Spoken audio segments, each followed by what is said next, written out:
Tuan Dipertua, saya mulakan dengan menyebut bahawa fokus PDRM dalam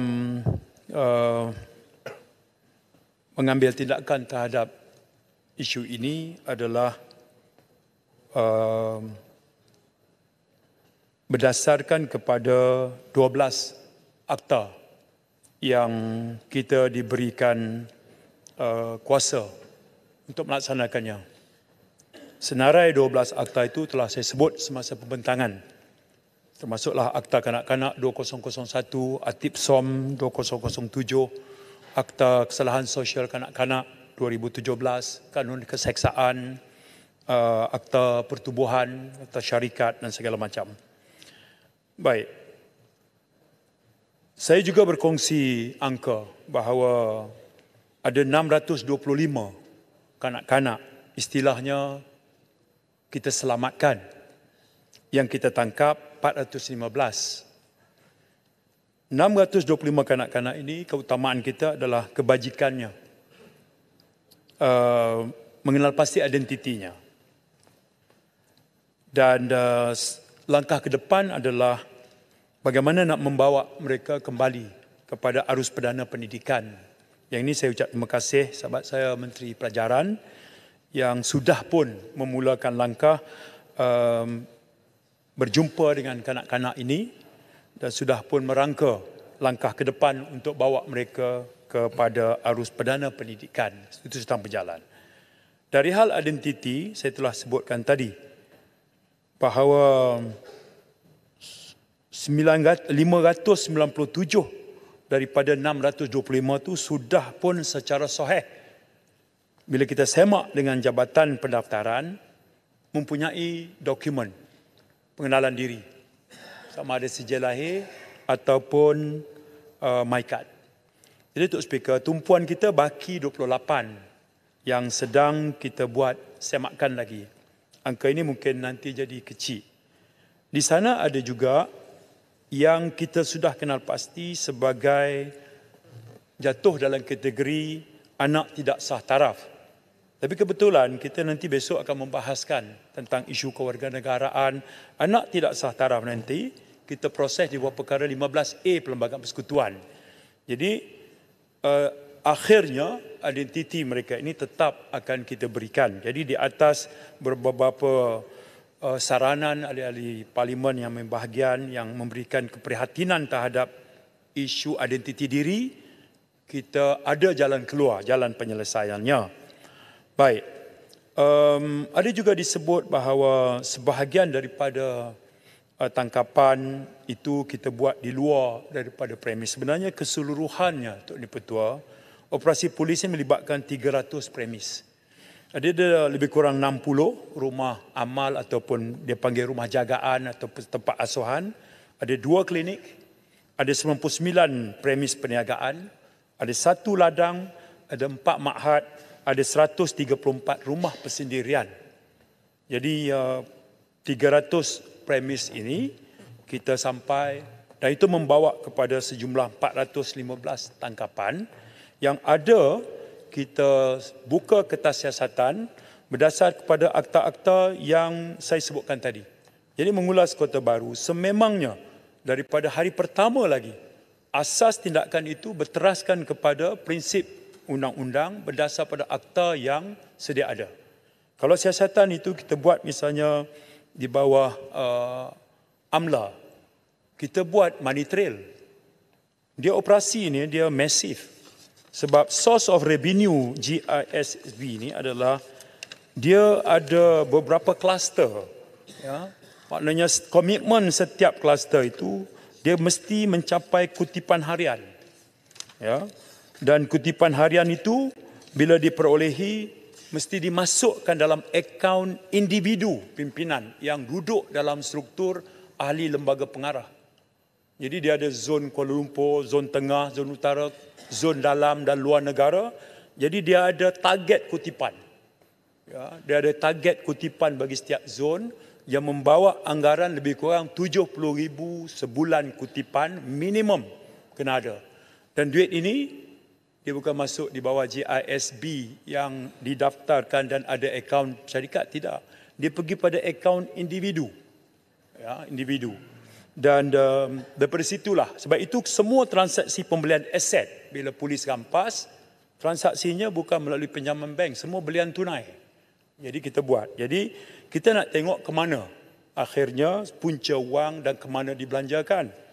Dan itu yang saya sebut, lepas ini polis akan melebarkan sayap siasatan kita ke luar negara pula. Sebab 18 negara. Negara itu ada undang-undangnya. Sebab itu kita akan invoke mutual legal assistance. Yang bila kita juga akan dapat kerjasama Interpol. Jadi dia masif proses ini, yang semuanya itu tak mungkin berlaku kalau kita membelakangkan undang-undang. Kita mesti mengikut lunas undang-undang. Kalau dikatakan siasatan di sini tak mengikut lunas undang-undang, mustahil negara luar yang kita nak dapat kerjasama akan bagi kerjasama. Itu sudah dianggap sebagai understanding di peringkat antarabangsa. Kerana itu, kepatuhan terhadap perjalanan undang-undang itu harus dicermati oleh pasukan polis dalam menjalankan siasatan ini. Saya ucap terima kasih rakan saya dari Masjid Tanah yang menyebut tentang Konvensyen Hak Kanak-Kanak Artikel 9. Artikel 9 itu daripada mula sebut bahawa state parties shall ensure that a child shall not be separated from his or her parents against their will. Anak-anak ni hakikatnya lepas setahun, 2 tahun, cik cucu, anak-anak ni dipisahkan daripada keluarganya. Sebab itu bila psikologis kita, baik di 11 di bawah pasukan polis atau di bawah jabatan kebajikan, dekati mereka, bertanya, mereka rindukan parent, mereka tak jumpa mak bapak dia. Mereka tak jumpa. Anak 2 tahun, 3 tahun, tak kenal mak bapak dia. Itu kita establish melalui siasatan. Ya, ada juga yang mereka diletak di satu rumah amal ke pusat jagaan, kemudian dipindahkan. Dan bila dipindahkan, diberi identiti berbeza pula, nama lain pula. Itu syarahnya panjang kalau saya nak sebut di sini. Sebab itu saya katakan bahawa apabila melakukan siasatan itu, polis menemui perkara-perkara baru. Dan itu membawa kepada kemungkinan kita akan lebarkan lagi tangkapan. Kita akan luaskan lagi akta-akta yang berkaitan. Tetapi pokok pangkalnya apa? Kebajikan kanak-kanak. Tak boleh ada eksploitasi ke atas kanak-kanak sebagai tenaga kerja, disuruh bekerja di kilang, di kebun dan sebagainya tanpa bayaran. Sebab itu dianggap sebagai sebahagian pada proses latihan amali yang mereka terima. Dan kalau berlaku pelanggaran disiplin, misalnya berbaris ambil makanan tak kena barisannya, itu diambil tindakan. Tok ketampi bukan 100, 500 kali. Ya.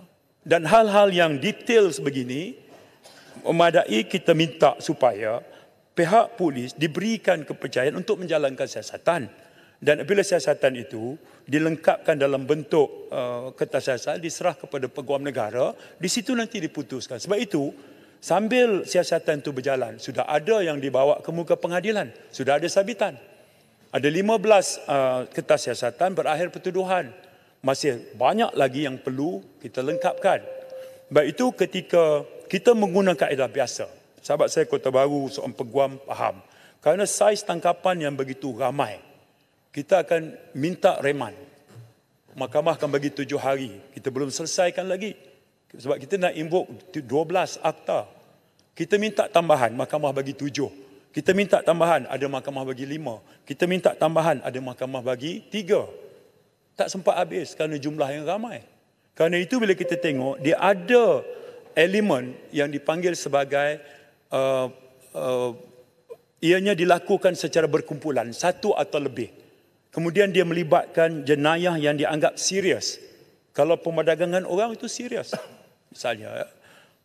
Kemudian dia memberikan keuntungan dari segi materials, keuangan, kuasa atau pengaruh.